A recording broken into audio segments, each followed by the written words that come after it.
And good morning and welcome to St. Paul. It's so incredible to have you guys here for the Deconstructing and Reuse Conference. It's an honor for us. As Russ said, we are very proud of the work that we have done to protect our climate, to protect our environment, and to address the impacts of climate crisis in our community. You know, I show up sometimes around in the coast and DC and different areas talking about climate crisis. And sometimes people look at me and say, hey, you're not a coastal mayor. What are you doing talking about climate crisis?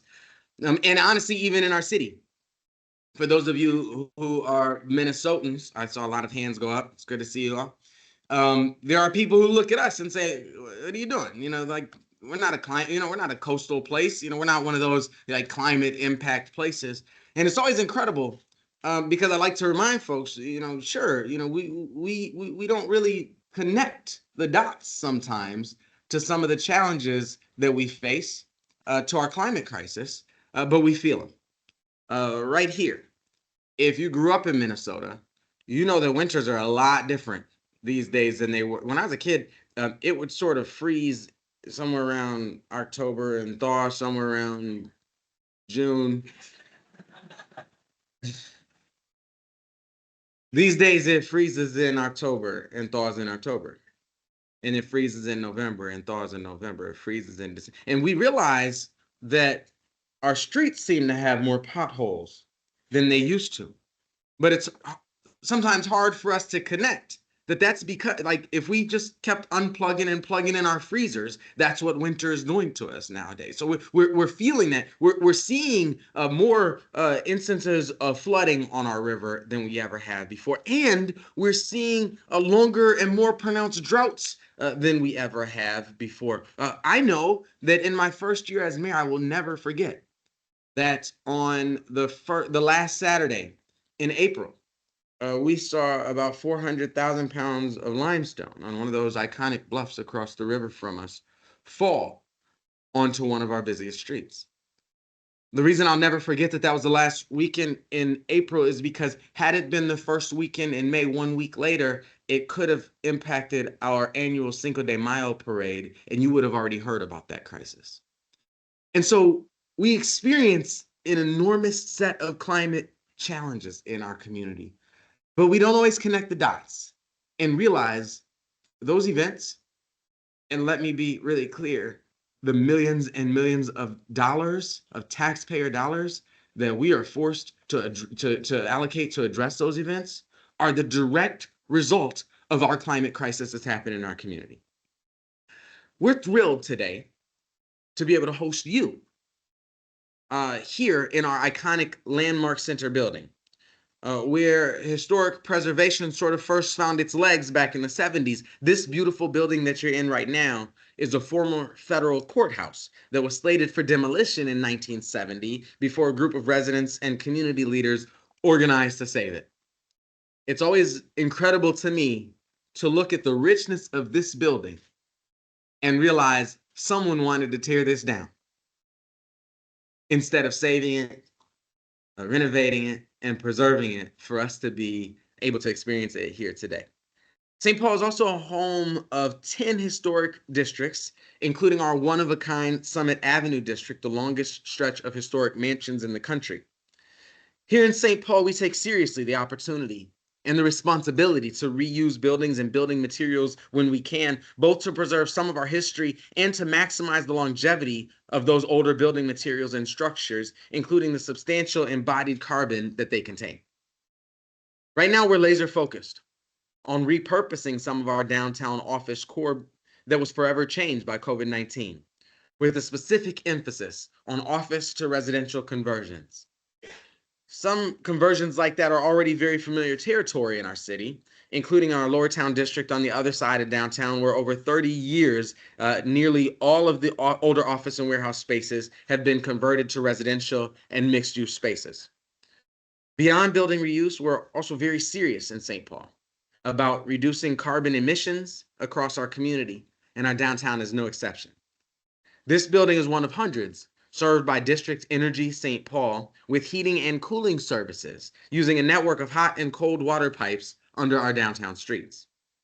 District Energy already offers net zero carbon cooling to its customers and their heating and hot water is fueled by one half wood waste and half by fossil gas. But we are partnering with them on plans to make the whole system carbon neutral in the future. Here in St. Paul, we also have our sustainable building ordinance. Russ wasn't lying to you when he said he spent a decade creating his bucket list of the things that he would do if he ever got into the role that he's in now.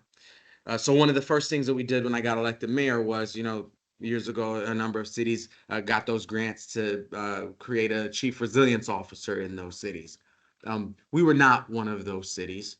We just decided it's a value for us.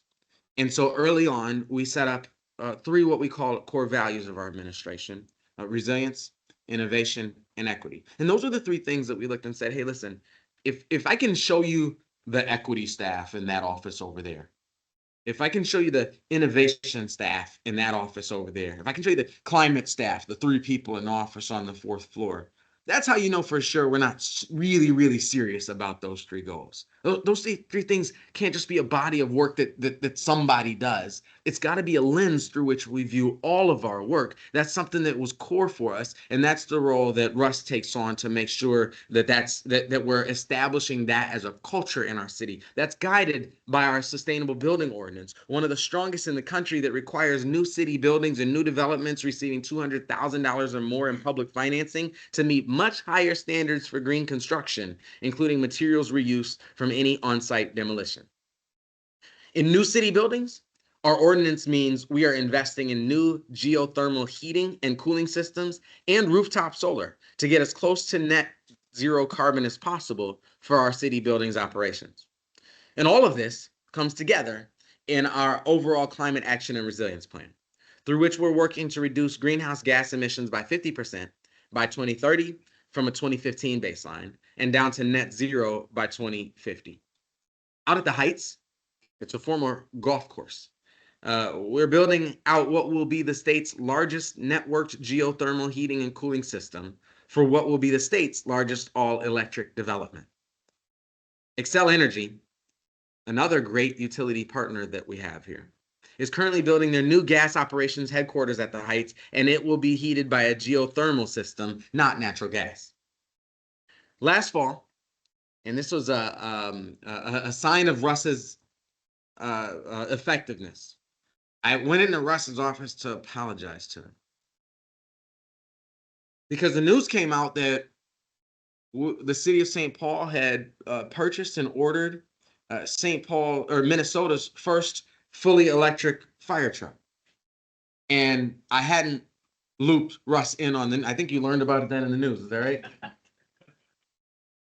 And Russ, who I always called our green Jiminy Cricket in St. Paul for a decade, looked up and said, you know what? It's an incredible day when we can buy an electric fire truck and I don't hear about it until I see it in the news.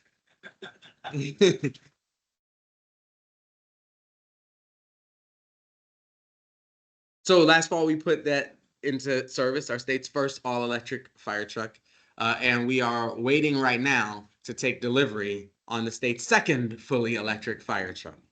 We're excited about that, not just because it's electric and not just because of its footprint.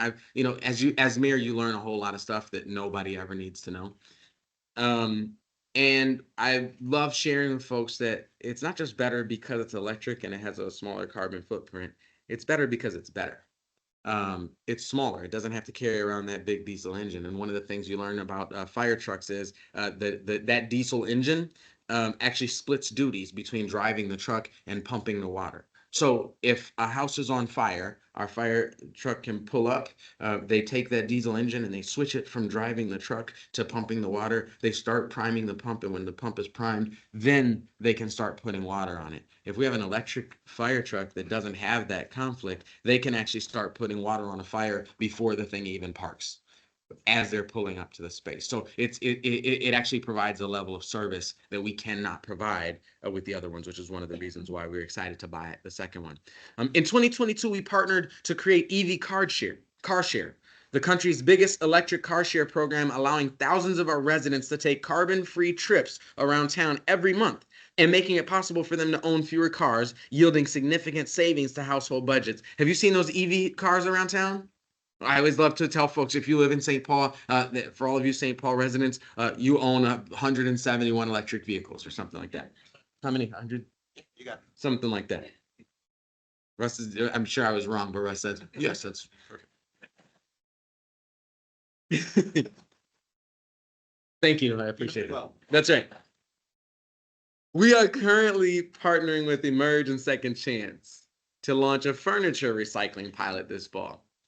Furniture is our largest category of bulky and illegally dumped items, with over 1,000 items collected per month.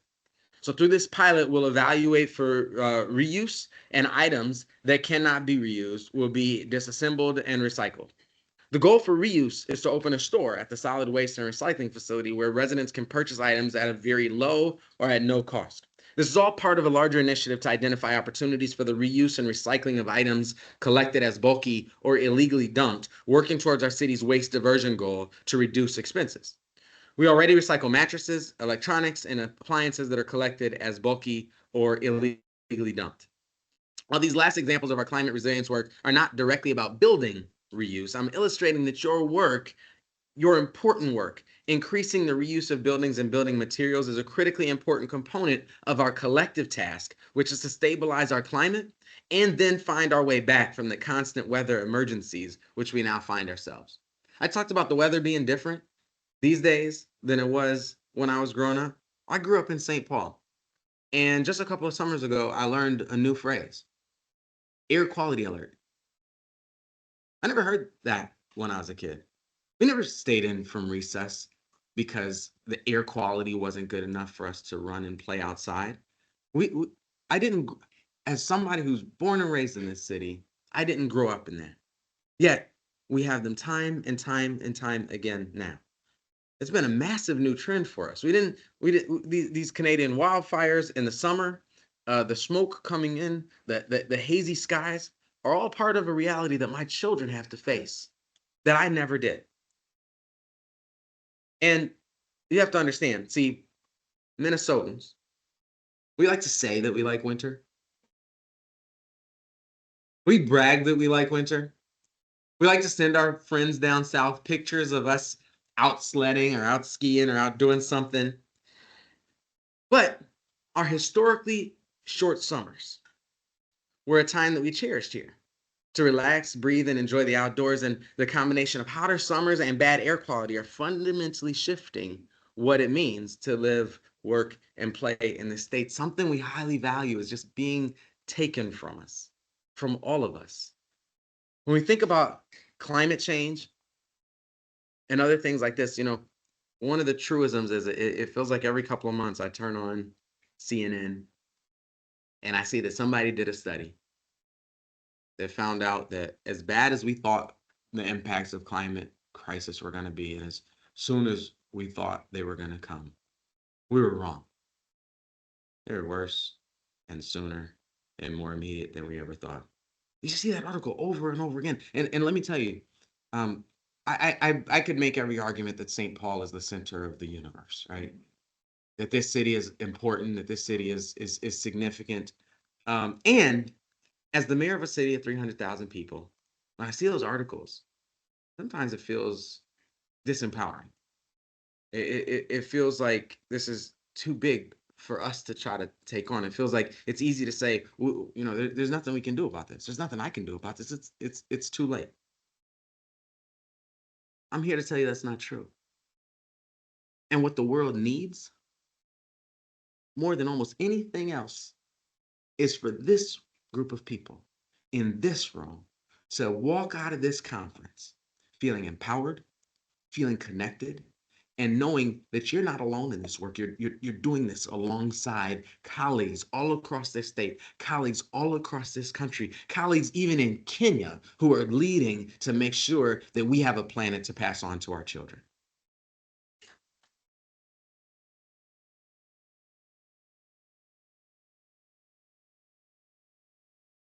All of the things that I just shared with you and all the things I love bragging on our city have one thing in common.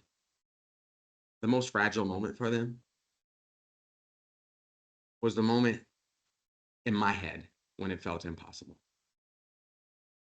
For everything that I just said. The EV car share system, can I tell them? The EV car share system, we knew was impossible. We knew it was impossible. We were actually putting together a grant for to submit to Bloomberg Philanthropies, and we wanted to put in something just to show them we're big thinkers, right?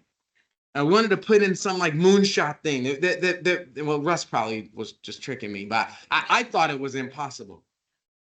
And so I say that all just to say that I know that each and every one of you has some idea in your back pocket, some idea in your bottom drawer that you know would be amazing, but you know is too impossible to take on. My challenge to you is pull that thing off, dust it out, and breathe life into it, because if you don't, no one will. Before I go, I just want to do one more thing. I just need to recognize Melissa Wenzel, who's one of your local hosts.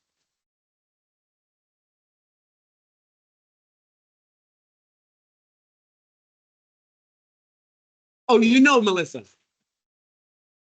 Melissa is a longtime St. Paul resident who was one of our inaugural co-chairs of the city's Climate Justice Advisory Board, a body we created in 2021 to help ensure that our climate work centers the needs of our most vulnerable residents.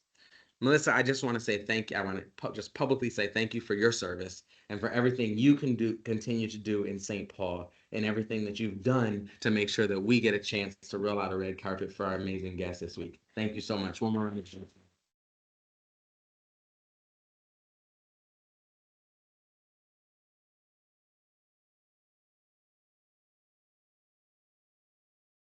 Thank you, Melissa, for your work. Thank you, Russ, for your work. Thank you all for your work. Inspire one another, connect with one another, partner with one another, network with one another, and most importantly of all, as you finish your conference and finish the business day, get out into the community with one another and spend lots and lots and lots of money in St. Paul. Thanks for coming.